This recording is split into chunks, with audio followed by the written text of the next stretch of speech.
Commodity बाजार पर। Commodity बाजार में जबरदस्त एक्शन होता हुआ दिख रहा है, लेकिन दुनिया भर के बैंकों का कमोडिटीज पर भरोसा थोड़ा हिल रहा है, डगमगा रहा है। आप सोचते अरे ये क्या हुआ? जी हाँ, ये आपने सही सुना है कि जो दुनिया भर के बड़े दिग्गज बैंक हैं वो कमोडिटीज को लेकर थोड़े से डरे हुए हैं, सहमे हुए हैं, सावधान है, सतर्क है। क्यों? नेहा हमारे साथ है बताने के लिए सारी डिटेल्स। नेहा बताइए।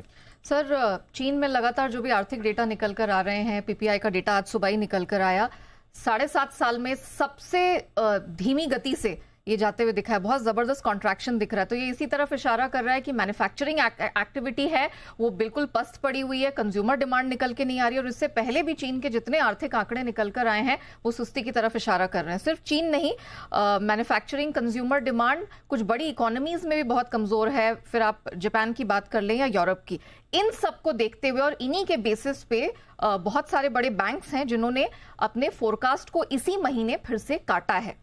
Bank of America global research के अनुसार उनको लगता है कि बेस मेटल्स हैं वो थोड़ी सी मार खाते हुए नजर आ रहे हैं। सिल्वर, उसे भी इंडस्ट्रियल मेटल कंसिडर करते हैं, 6.5% का करेक्शन वहां का है, $23 के नीचे चली जाएंगी कीमतें। निकल पे 5% फोकास घटाया है। कॉपर, जिंक, इनफैक्ट कॉपर को लेके बहुत सारे बैंक्स बुलिश थे, लेकिन अब उन्होंने चीन की डिमांड को देखते हुए, उसकी आर्थिक स्थिति देखते हुए 0.75% की कटौती यहां पर की, 8,800 के नीचे फिसलता देख रहे हैं। गोल्डमैन सैक्स वो मानते हैं क्योंकि डिमांड कमजोर है, सप्लाई ठीक ठाक है, 2023-24 के लिए निकल का जो ग्लोबल मार्केट है ओवर सप्लाइड रहने वाला है।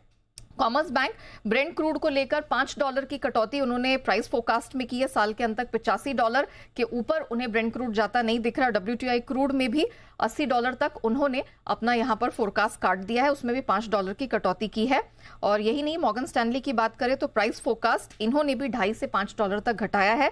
वो तो साल की तीसरी तिमाही में $75 के पार ब्रेंट क्रूड को नहीं देख रहे। तो ऑल इन ऑल जिस तरह के डिमांड को लेकर चिंताएं बड़ी बड़ी इकोनॉमीज में बनी हुई है, उसे देखते हुए भले ही कितनी सप्लाई कटौती की संभावनाएं यहां निकल कर आ रही हों, डिमांड को लेकर चिंता है। और यही कारण है कि प्राइस फोरकास्ट एटलीस्ट इस साल के अंत के लिए तो घटा दिया गया है।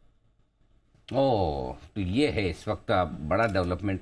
कितनी भी कोशिश कर लो दाम ऊपर नहीं जाएंगे। ये क्लियर मैसेज आ गया। साल की शुरुआत में सारे फोकस इसीलिए बढ़ाए गए थे क्योंकि चीन की डिमांड को लेकर बहुत ऑप्टिमिस्टिक था मार्केट, और यही सारे वो बैंक्स थे जो सबसे ज्यादा ऑप्टिमिस्टिक थे।